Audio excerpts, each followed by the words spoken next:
Il y a donc plein de choses faites par nos amis BTM et possibilité de vous montrer ce que c'est le PES. À condition que vous ayez une vague idée de ce que c'est. L'autre option, j'ai plus ou moins entendu de la part de Claire, c'était revenir sur la séance et peut-être le mettre en lumière d'un hacker, comme je vous l'ai dit, qui avait pour objet de synthétiser au maximum ce qui est notre vision, notre pensée, de l'essentiel des éléments fondamentaux en tant que contenu d'apprentissage sur la catégorie qui serait de moins de 14 à moins de 18.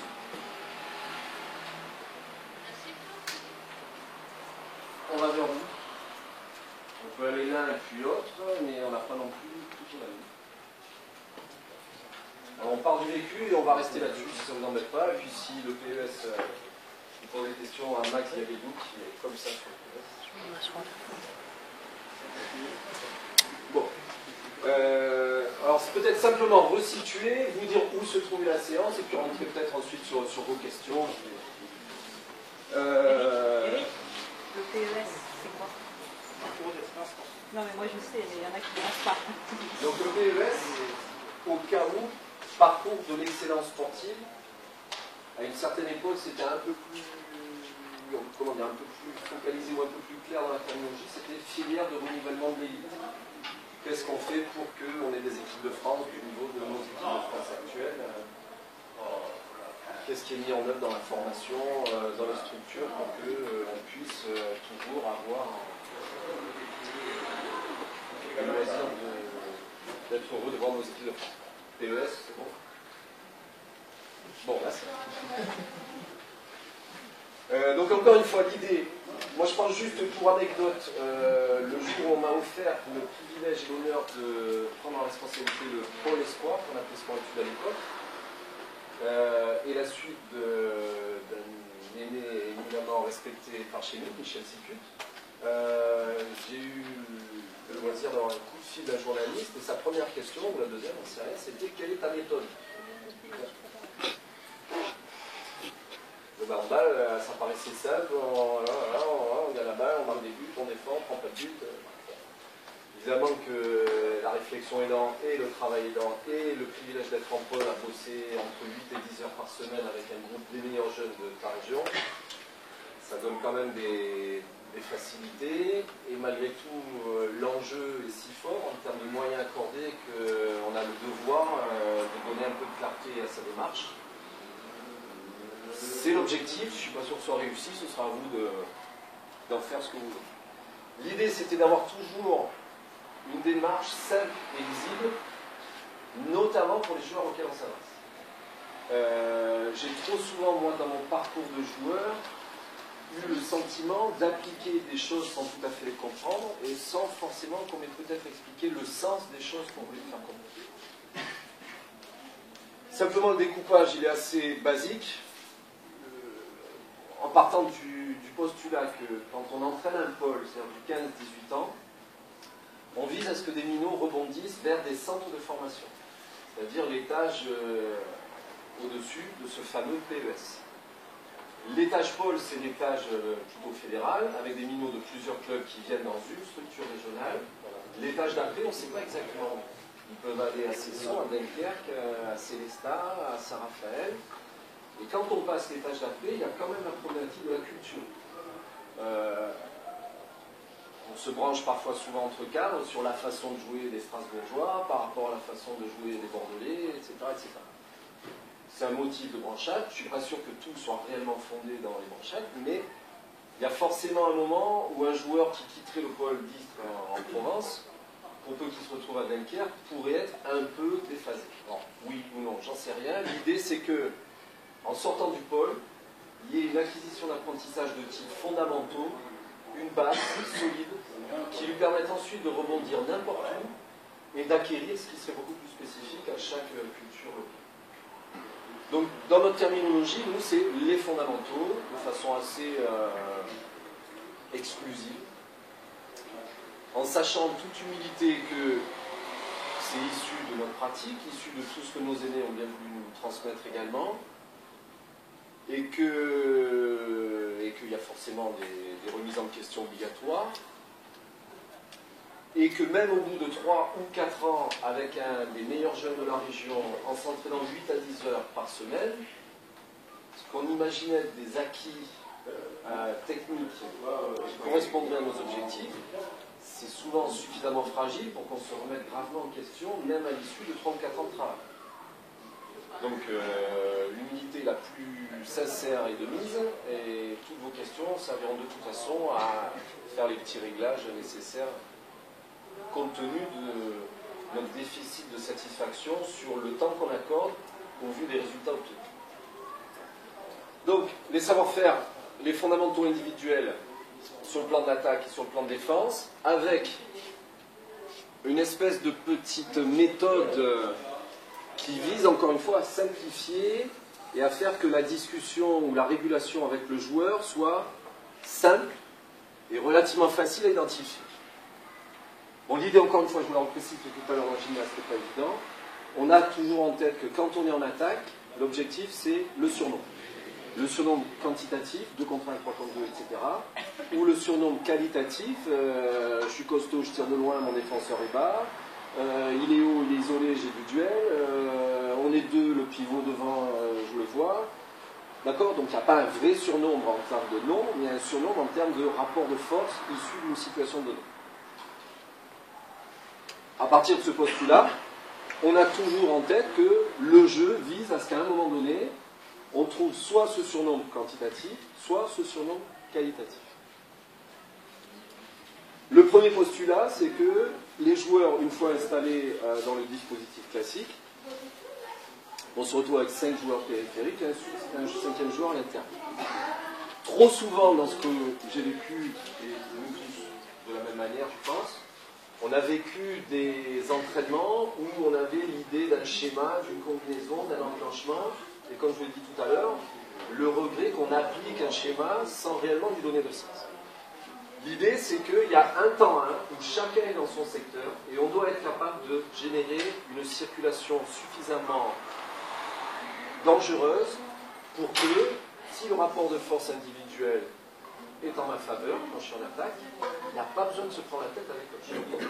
L'exemple remarquable, à mon sens, en tout cas il y a une petite dizaine d'années, c'est l'exemple de qui très vite joue sur montée de balle transition, et tout de suite entre transition et le temps et l'attaque, et tout de suite dans les intervalles est capable de, sur un travail individuel et qualité de sortie de balle et qualité de continuité, de trouver la solution.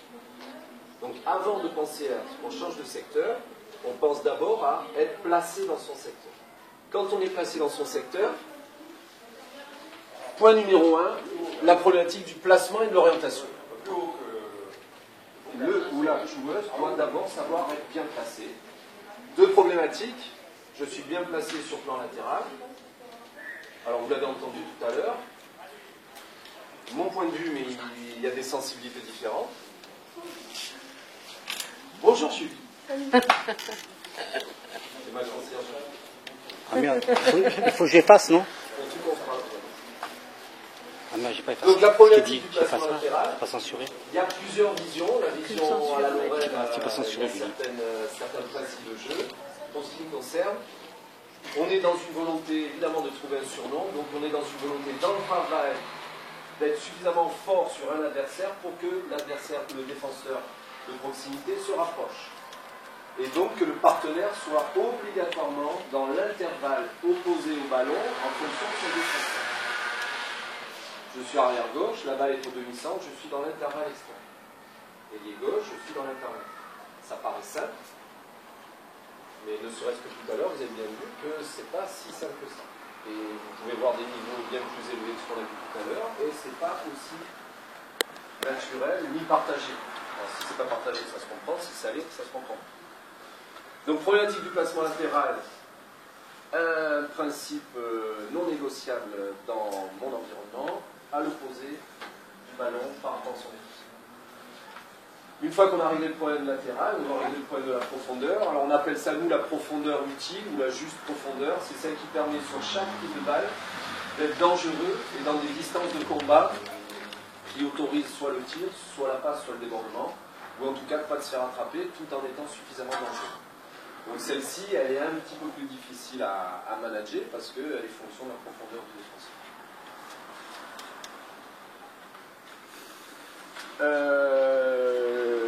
On va finir l'attaque et puis ensuite on passera à défense en ayant en tête qu'on a placé 3 éléments déterminants qui sont utilisés avec la même terminologie pour qu'on ait une même porte d'entrée et réduire le nombre de mots qui sollicitent l'attention du joueur.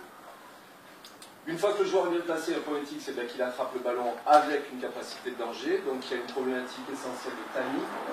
On a fixé nous un élément objectif qui est l'élément déclenchement de passe du porteur de balle. Des fois, les minots s'engagent tôt, s'engagent tard, on s'engage quand, ben, tu t'engages quand tu détectes le déclenchement de passe. Avec l'idée quand même sous-jacente qu'il vaut mieux arriver tard et plus vite que trop tôt et se prendre le défenseur dans la figure. Ça paraît simple, mais ça n'est pas comme ça. Et dernier élément essentiel non négociable, sur chaque prise de balle, la prise de balle doit se faire au mieux ou pire avec 2 appuis, et l'appui qui est devant, c'est l'appui qu'on appellerait l'appui de force, c'est-à-dire l'appui opposé à celui qui tient. Je suis droitier, c'est le pied gauche. Je suis gaucher, c'est le pied gauche. Est-ce qu'on pourquoi systématiquement pied opposé? C'est-à-dire que vous empêchez le tir dans la foulée sur votre pied, Alors, par contre, pas l'empêcher. Je pars du principe que c'est beaucoup plus compliqué de tirer à l'angle. Il y a très peu de joueurs qui ont des vrais tirs à l'angle. Donc je pars du principe qu'avant de tirer à l'angle, Il y en a un qui a réussi en position d'arrière 3, je prends justement, il prend la balle. le principe c'est d'abord savoir faire les choses simples avant de faire les choses compliquées. Le deuxième principe, c'est que l'appui gauche, il te permet, d'être mieux équilibré dans la transmission, 2, de garder un pouvoir de fixation plus durable et plus fort, parce que c'est quand même le pied qui fixe, et 3, il te permet de déborder.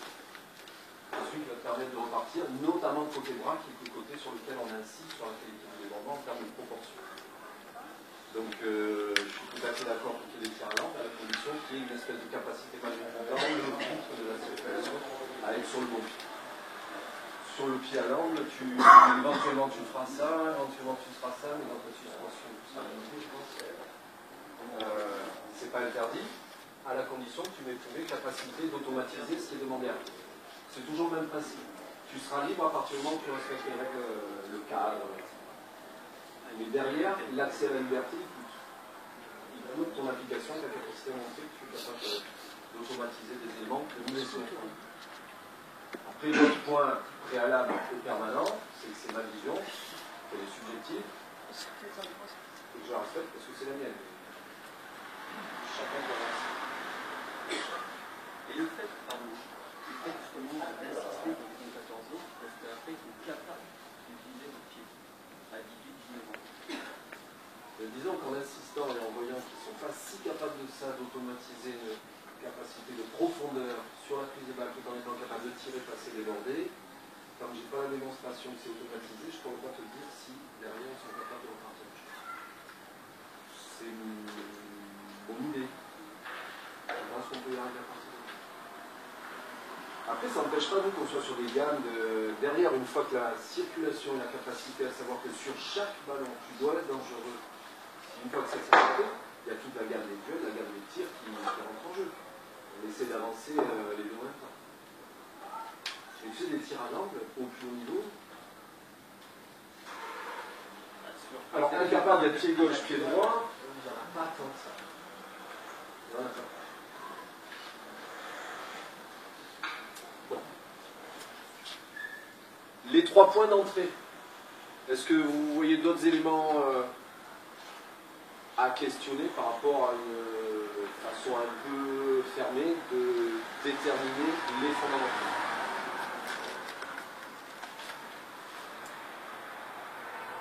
Alors de la même manière sur le plan défensif, nos 3 points d'entrée, avec l'idée chronologie, placement et orientation. L'élément numéro 1 central, est-ce qu'un défenseur, est-ce que c'est celui qu'on estimait? On explique souvent qu'un joueur qui sait être en permanence sur perception de son adversaire autant que du ballon est capable de défendre. Donc ça n'est, de notre point de vue, qu'un élément de volonté. Donc premier élément, savoir percevoir ballon et adversaire. Deuxième élément, les appuis qui restent en permanence orienté sur son adversaire, avec l'idée qu'on est dans une volonté de gain de temps et gain d'espace. Donc le fait de se tourner vers le ballon, réduit la capacité à percevoir où est son adversaire.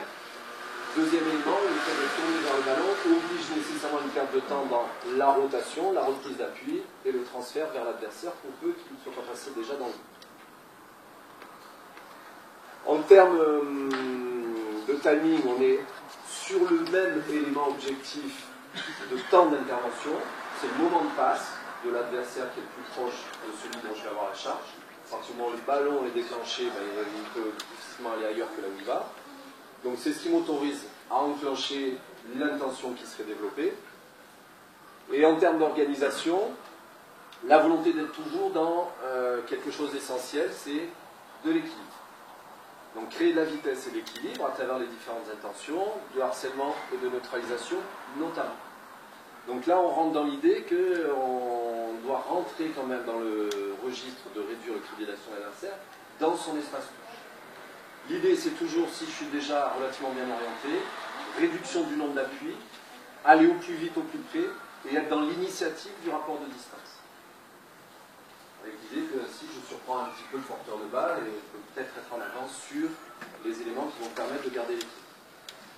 Élément essentiel, donc aller le plus vite possible, et intervenir côté bras. Premier objectif, aller soit dans l'impact, soit dans le harcèlement, mais être côté bras. Deuxième temps, quasi lié au premier, la volonté de largeur d'appui pour rester équilibré. Si on est dans neutralisation, on rentre franchement dedans. Si on est en harcèlement, un petit peu moins. Mais le rapport d'équilibre, de largeur d'appui et d'orientation reste le même. Troisième élément relativement difficile, savoir garder ses appuis, malgré tout, même si je suis en retard, et savoir, à travers mes appuis larges, et non pas étroits de face, conserver les appuis et mon équilibre, tout en ayant besoin de reculer si jamais je suis en retard. Voilà très rapidement les éléments individuels que nous estimons être les fondamentaux. Sur le plan d'attaque, sur le plan défense, avec encore une fois l'idée qu'il y a 3 moments identifiés, et que dans chaque moment, il y a 2-3 choses qui me paraissent utiles à ce que la question posée à l'enfant ou à l'adolescent en formation le ramène toujours à des choses simples et identifiées.